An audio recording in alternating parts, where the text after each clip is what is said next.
Bonjour à tous, soyez les bienvenus chez vous, hein. Et aussi ceux qui nous regardent, alors vous êtes déjà chez vous, mais c'est bienvenu chez vous aussi, hein. Dans le générique, nous avons vu que ça fonctionne ou bien ça ne fonctionne pas. C'est bon? C'est parfait, alors la sono est bien réglée parce que je ne m'entends pas, donc c'est bien. C'est marqué dans « Nous aimons notre prochain ». Et puis, finalement, on connaît tous un peu ces textes qui nous parlent du prochain, de ce que Jésus a dit. Et j'aimerais, ce matin, courtement, prendre avec vous quelques regards sur, finalement, qu'est-ce que ça veut dire être sauvé, avoir la foi, avoir les œuvres, et comment mettre en action les dons et les talents que Dieu nous a donnés, qui nous sommes, et comment le mettre en œuvre, et à qui on doit finalement aussi agir d'une manière ou d'une autre. Et on verra un petit peu cela dans différents textes. Et puis je ferai quelques apartés pour compléter. Dans Jacques 2,17, si on prend le texte, il nous est dit « Il en est ainsi de la foi. Si elle n'a pas les œuvres, elle est morte en elle-même.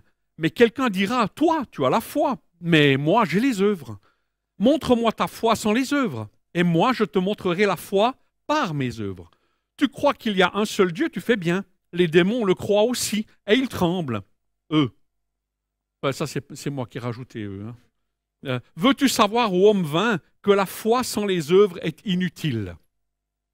C'est un peu le débat qui est toujours présent, puis qui est en nous aussi, mais qui est aussi dans beaucoup de religions, où finalement, on a toujours le sentiment de devoir mériter quelque chose. Et c'est naturel en nous de vouloir faire quelque chose pour, en vue d'eux, et dans le sens de mériter. Donc, dans ce sens, Jésus, il est venu pour nous dire, de toute façon, quoi que vous fassiez, vous êtes foutus. Parce que déjà, tu aimeras le Seigneur ton Dieu de toute ton âme, de toute ta force et de toute ta pensée. Déjà là, on peut s'arrêter. Et c'est vrai, je ne sais pas si vous êtes dans le même cas que moi, mais moi je m'arrête là. Après, tout le reste, c'est la conséquence du premier. Hein. Donc, d'une manière ou d'une autre, la loi doit nous amener à la grâce. Et c'est cette attitude-là qui doit nous caractériser dans le sens d'être reconnaissant que Dieu a accompli le sacrifice expiatoire à la croix en Jésus. Et nous n'avons plus besoin de sacrifier, vous comprenez? On n'a plus besoin de se sacrifier dans le but de mériter, ou dans le but de faire, ou dans le but de... On n'a plus qu'à finalement faire les choses qu'on est appelé à faire, mais sous une autre forme de motivation qui est celle de l'amour, et non pas celle de la peur ou du devoir. Et la motivation de l'amour, elle a ceci de particulier, c'est que quelque part, elle ne contraint pas. L'amour ne peut pas contraindre. L'amour est quelque chose qui est laissé à notre libre arbitre. Mais la motivation par la crainte, ça marche. Il y a des gouvernements qui utilisent ça, il y a toutes sortes de dictatures qui utilisent la crainte et la peur pour motiver, pour contrôler, gérer, puis arriver à amener finalement le bonheur, parce que c'est ça quand même le but in fine. Et puis, eux, ils pensent que c'est de cette manière-là. Il y en a d'autres qui pensent que c'est en laissant le libre arbitre et la liberté totale, et c'est déjà juste. Mais le gros problème, c'est l'égoïsme qui est là et qui finalement fait qu'on devient des égocentrés, et où on est centré sur mon profit, sur mon besoin, au détriment des autres. Et ça ne va pas non plus. Vous comprenez que, quoi quelques systèmes qu'on choisisse, il y a toujours des effets pervers.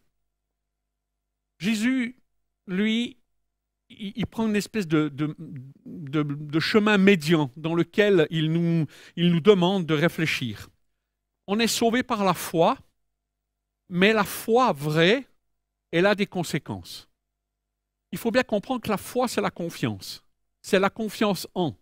Et si j'ai confiance en Dieu et que je l'aime, je vais forcément avoir des actions qui sont en lien avec l'amour. Si les amoureux, ils ne font jamais rien pour prouver qu'ils sont amoureux, ça ne va pas marcher. Et quand on drague, entre guillemets, je ne sais pas si ça se dit encore comme ça, je veux dire, en tout cas à mon époque c'était comme ça, je ne sais pas si vous avez tous compris ce que je veux dire, mais j'espère.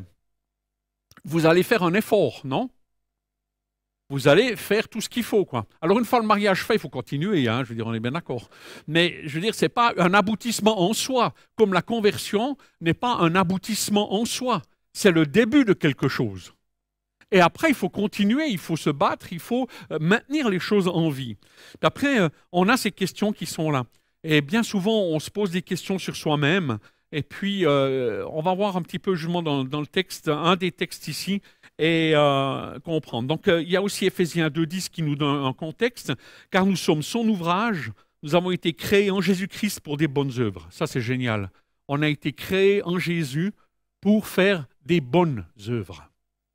Et je pense que c'est quelque chose qui est important. Maintenant, on va voir un petit peu comment ça se passe dans la pratique. Matthieu 25, au verset 24, c'est un peu la parabole des talents. Donc, je la prends un petit peu vers la fin.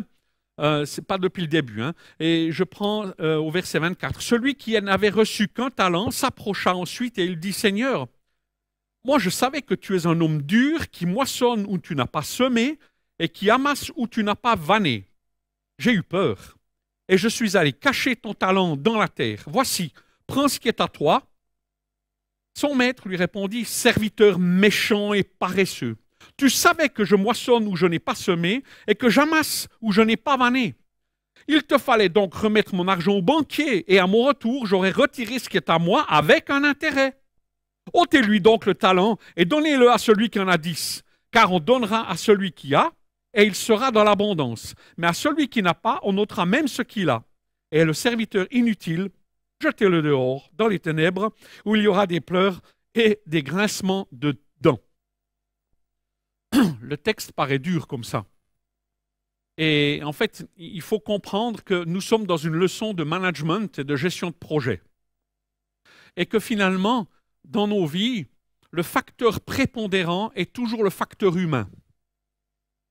Dans n'importe quelle gestion de projet, quel qu'il soit, comme le plan de salut de l'homme, par Dieu, ça passe par l'humain, pas par la technique ou les moyens, parce que ça, c'est des choses qui sont assez faciles à gérer.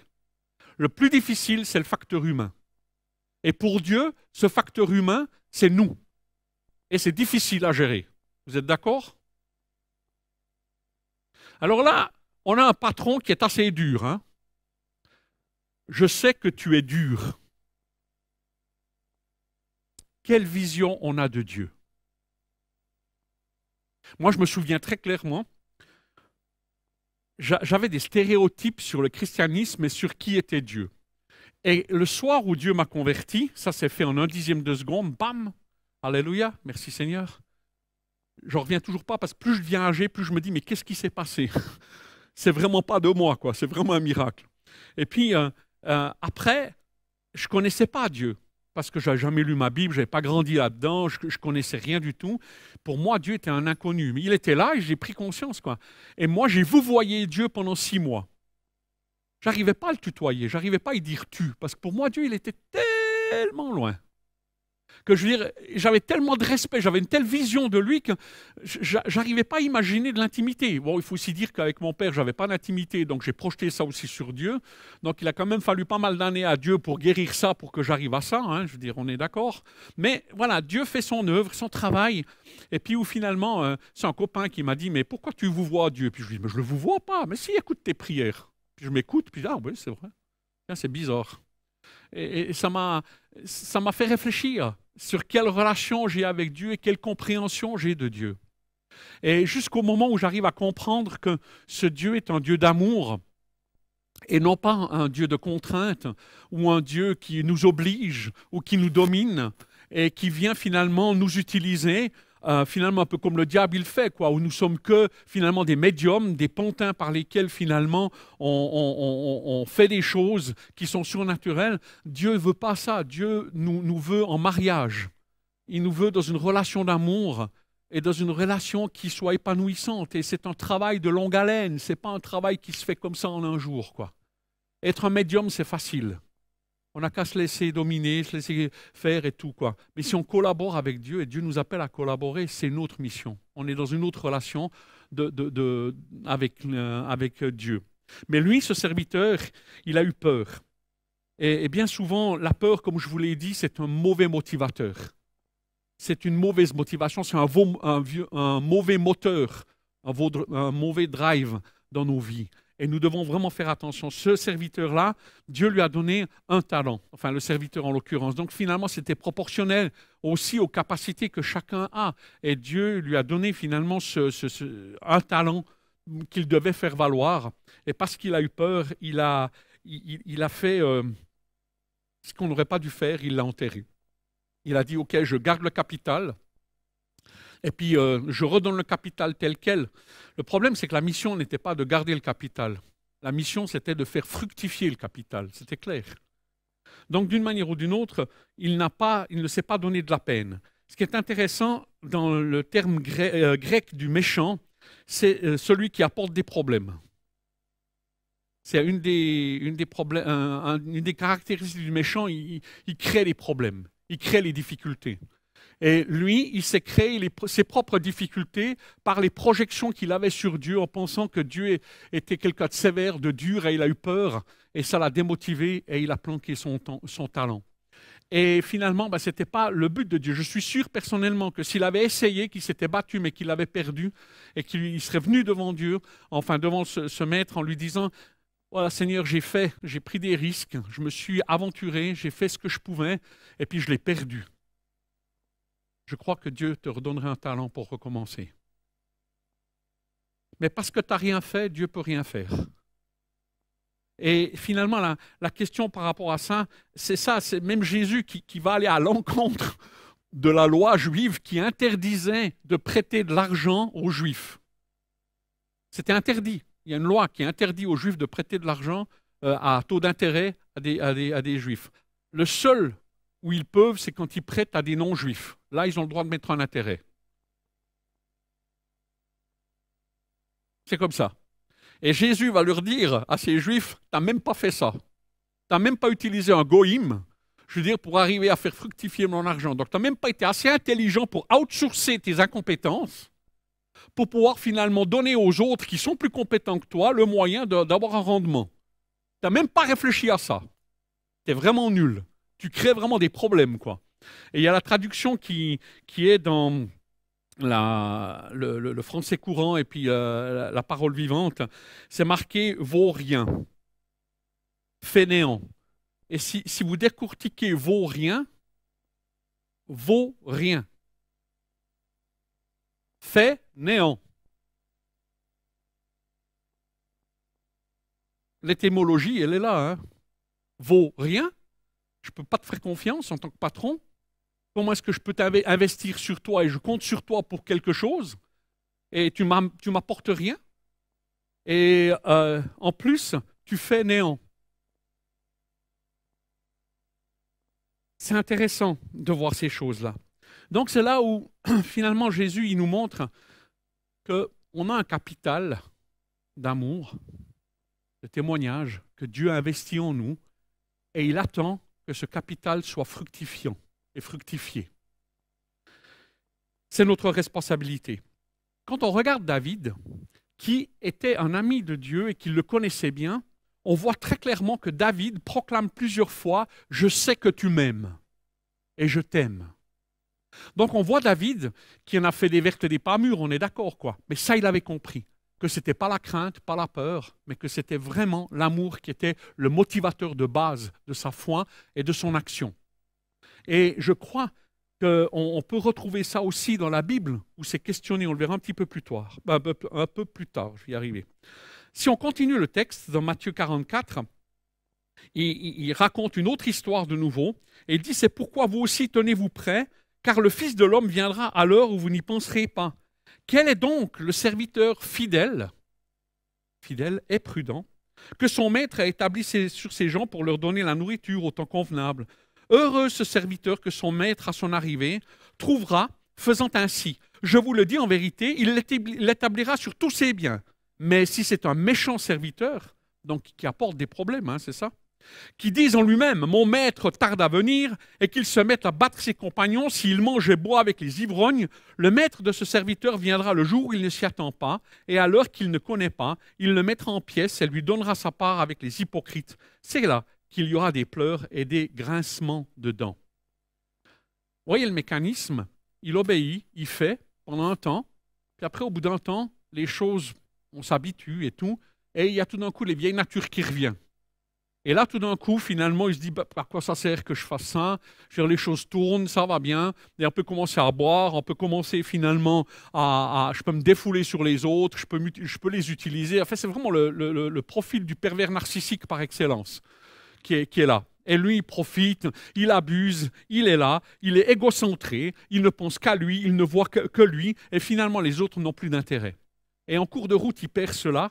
Et Jésus dit, mais nous ne sommes pas appelés juste à vivre la conversion, nous ne sommes pas juste appelés à vivre le premier amour, mais nous sommes appelés à persévérer dans cet appel, dans cette mission que Dieu nous donne, quoi.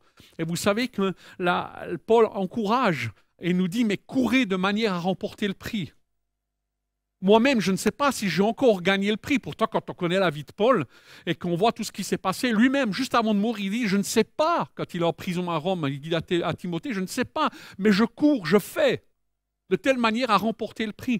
Donc, on voit qu'il y a une espèce d'urgence, qu'il y a une espèce de pression à maintenir, quoi. Et on peut comprendre dans le contexte de l'amour, dans un couple, quand on commence finalement à ne plus savoir quoi se raconter, puis qu'on commence à finalement vivre dans l'habitude et la routine, puis que l'amour finalement fait place à la routine et à l'habitude, il n'y a plus vraiment l'amour, c'est plus l'habitude, les pratiques, le côté pratique, le côté finalement on est ensemble, c'est mieux que d'être seul. Mais où est l'amour?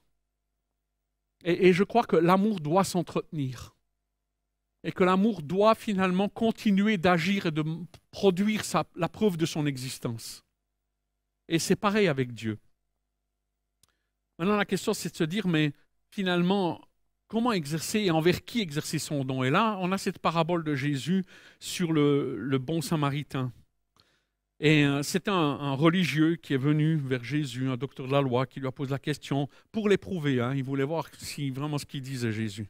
Maître, que dois-je faire pour hériter la vie éternelle? Jésus ne lui dit pas que je vais mourir pour toi et puis que tu dois avoir la foi en moi de ce que moi je vais accomplir. Non, il lui explique en fonction de comment lui, dans son paradigme à lui, Jésus lui dit, qu'est-il écrit dans la loi? Qui lis-tu? Il répondit, tu aimeras le Seigneur ton Dieu de tout ton cœur, de toute ton âme et de toute ta force et toute ta pensée et ton prochain comme toi-même. Tu as bien répondu, lui dit Jésus. Fais cela et tu vivras. Mais lui, voulant se justifier, dit à Jésus, et qui est mon prochain? Bonne question, hein? Parce que pour les Juifs, dans cette question, c'est pervers, parce que pour les Juifs, il ne peut y avoir qu'un prochain qui est juif. Donc, il ne peut pas y avoir d'autre prochain qu'un juif. Alors, tu vas aider le juif, tu vas aider ton concitoyen, tu vas aider ton coreligionnaire, tu vas aider finalement que les Juifs, quoi. Et les autres, non. Non, il ne faut pas aider les autres. Que entre nous, quoi. Et Jésus, il prend l'exemple, et puis il lui dit, ben voilà, je vais t'expliquer. Et Jésus reprit la parole et dit, un homme descendait. Un homme, est-ce qu'il était juif? Est-ce qu'il était samaritain? Est-ce qu'il était grec? Est-ce qu'il était romain? Est-ce qu'il venait d'un autre pays? On ne sait pas, Jésus ne précise pas. Il dit un homme, quelconque. Ça peut être toi, ça peut être moi. De Jérusalem à Jéricho, il tomba au milieu des brigands qui le dépouillèrent, le chargèrent de coups et s'en allèrent, le laissant à demi-mort. Un sacrificateur qui par hasard descendait par le même chemin, ayant vu cet homme passa outre. Un lévite qui arriva aussi dans ce lieu, l'ayant vu, passa outre. Mais un samaritain qui voyageait, étant venu là, fut ému de compassion lorsqu'il le vit. Il s'approcha et banda ses plaies en y versant de l'huile et du vin, puis il le mit sur sa propre monture, le conduisit à l'hôtellerie, prit soin de lui. Le lendemain, il tira 2 deniers, les donna à l'autre et dit « Aie soin de lui, et ce que tu dépenseras de plus, je te le rendrai à mon retour. Lequel de ces 3 te semble avoir été le prochain de celui qui était tombé au milieu des brigands ?» Le maître de la loi répondit « Celui qui a été bon pour lui. » Jésus lui dit alors « Va et fais de même. » C'est incroyable de penser que le contexte d'aujourd'hui est absolument identique à l'époque. Imaginez qu'à la descente de Jérusalem, vous tombez sur Jéricho, qui est un territoire occupé pour les Palestiniens, et puis que sur cette route, je veux dire, finalement, il y a quelqu'un qui est en train d'être blessé, et finalement, je veux dire, on va dire que c'est un juif qui est là, attaqué et tout, et que ce soit finalement un Palestinien qui prenne soin de ce juif et qui s'en occupe et qui fait tout pour lui. Et c'est incroyable de penser que 2000 ans après, nous sommes toujours dans le même contexte de cette histoire. Et que ce qui est aujourd'hui, qu'on appelle les territoires occupés, la bande de Gaza et autres, mais ce n'est finalement que ces Samaritains qui ont à peu près les mêmes territoires. Et on se dit, mais Seigneur, tu es vraiment le Dieu de l'histoire. Et il n'y a que toi pour arriver à actualiser les choses comme ça.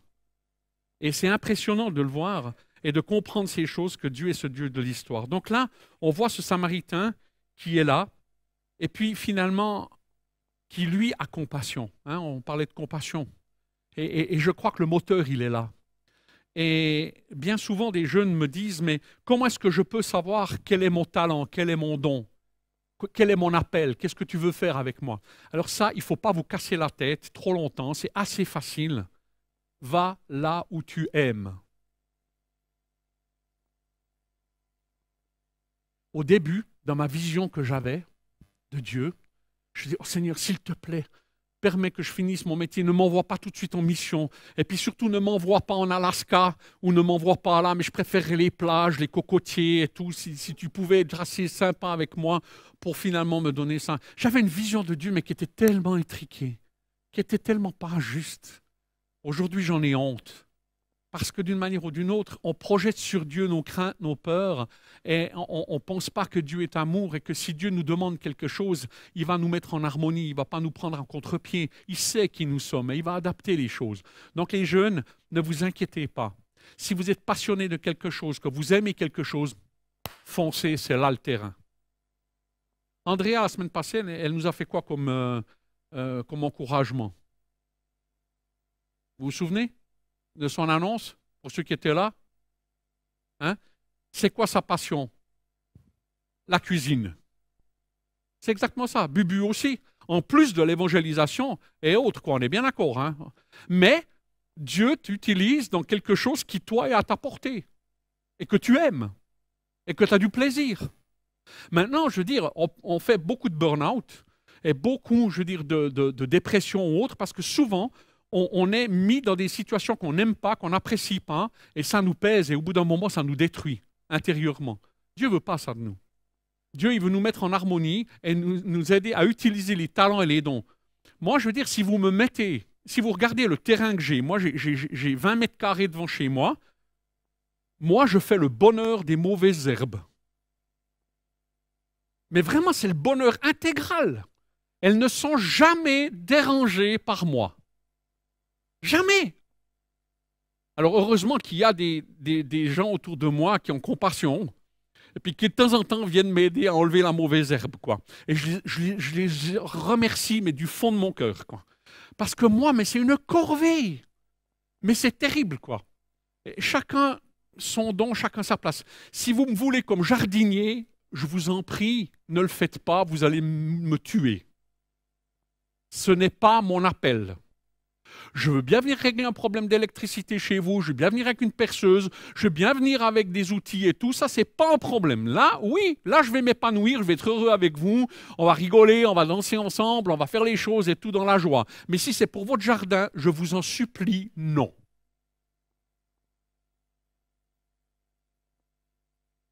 Vous avez compris?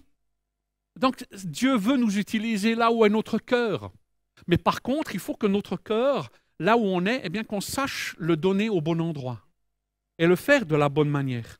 Donc, Dieu désire que nous puissions être dans cette attitude où nous pouvons exercer notre compassion, parce que si ce qui ne nous meut pas, ne nous émouvoit pas, ne nous meut pas. Si nous ne sommes pas touchés ni motivés par quelque chose, c'est difficile de se mettre en mouvement. Par contre, si nous avons quelque chose sur notre cœur qui est de l'ordre de la compassion, eh bien cette compassion va produire un fruit et agir. Maintenant, on se comprend bien. Je veux dire, moi, avec compassion, je veux dire, quelque part, pour reprendre cet exemple-là, je veux dire, je suis content que l'école du dimanche, finalement, les ateliers, soutiennent Christy, la jeune qui est là. Et c'est ce que je vous expliquais, comme quoi, je veux dire, il y a des organisations qui sont là. Moi, je ne peux pas les soutenir, mais par contre, je peux soutenir l'organisation qui est derrière. Je ne peux pas faire moi le boulot directement. Vous comprenez? Mais je peux, moi, agir d'une manière concrète dans un certain domaine que je peux choisir, dans lequel mon cœur est touché, et puis décider que mon aide ira là. Et où je peux déléguer, comme le banquier avec le talent. Ou alors peut-être, depuis ici, organiser des repas si je ne peux pas être à Haïti ou je ne peux pas être sur le terrain, ou toutes sortes d'autres actions. Mais c'est comme le CSI avec Pascal, quand elle avait à cœur ça, qu'elle organisait cette journée où finalement on essaye d'encourager. Et c'est ça, cette compassion dans laquelle finalement Dieu nous attend pour que nous puissions agir et transformer notre amour et notre relation avec Dieu dans l'action qui va prouver notre foi et notre relation à Dieu. Vous comprenez? Ce n'est pas culpabilisant, c'est même hautement édifiant, encourageant, fortifiant, stimulant, parce que quelque part, en semant, on récolte. Et en donnant, on reçoit. Et l'économie de Dieu, elle a ceci de particulier, c'est que plus vous donnez, plus vous recevez. Et non seulement Dieu ne connaît pas l'addition ni la soustraction, lui, il connaît la multiplication. Et donc, si vous venez avec un pain et deux poissons, qu'est-ce qui se passe? Dieu est seul capable de modifier puis de nourrir 10 000 personnes avec ça. Donc, venez avec vos poissons, venez avec votre pain, venez avec qui vous êtes et laissez-vous interpeller par Dieu, laissez-vous toucher dans votre cœur en même temps qu'il y a le cœur de Dieu pour la chose que lui, il aura préparée pour vous d'avance. Et rentrez dans ses œuvres d'une manière naturelle, sans vous prendre la tête, sans jeûner 40 jours, puis dire « Oh Seigneur, qu'est-ce que tu veux de moi ?» J'ai fait. Je veux dire, des fois, il faut savoir larguer les amarres, prendre le bateau, puis aller sortir, voir le vent, puis après le capitaine, il vous dit « On va là ». Vous savez, des fois, il faut savoir bouger, et puis quand on bouge, tout d'un coup, les choses se mettent en place. Et finalement, avoir la grosse révélation qui te dit faire ça, oui, ça arrive. Et c'est bien. Mais parce qu'il y a des grosses responsabilités derrière quand Dieu fait ça. Sinon, va, fais ce que ta main trouve à faire. Et vas-y, mets en mouvement, commence. N'aie pas peur. Et même si tu échoues, la promesse de Dieu, c'est que si tu tombes, qu'est-ce que Dieu va faire? Dieu va te relever. Ça, c'est sa promesse. Mais par contre, si tu ne bouges pas, si tu n'investis pas et autres, là, tu es stagnant et tu meurs. C'est ça l'idée. Donc j'aimerais vous encourager et vous fortifier dans qui vous êtes déjà, et puis n'ayez pas peur d'engager là où est votre cœur, allez-y. Demandez la grâce de Dieu, trouvez des choses qui sont à votre portée, à votre niveau, ne cherchez pas plus loin, mais faites juste ce que vous avez à faire déjà, et vous verrez petit à petit que Dieu va vous utiliser, Dieu va vous bénir, Dieu va vous guider, et vous serez heureux.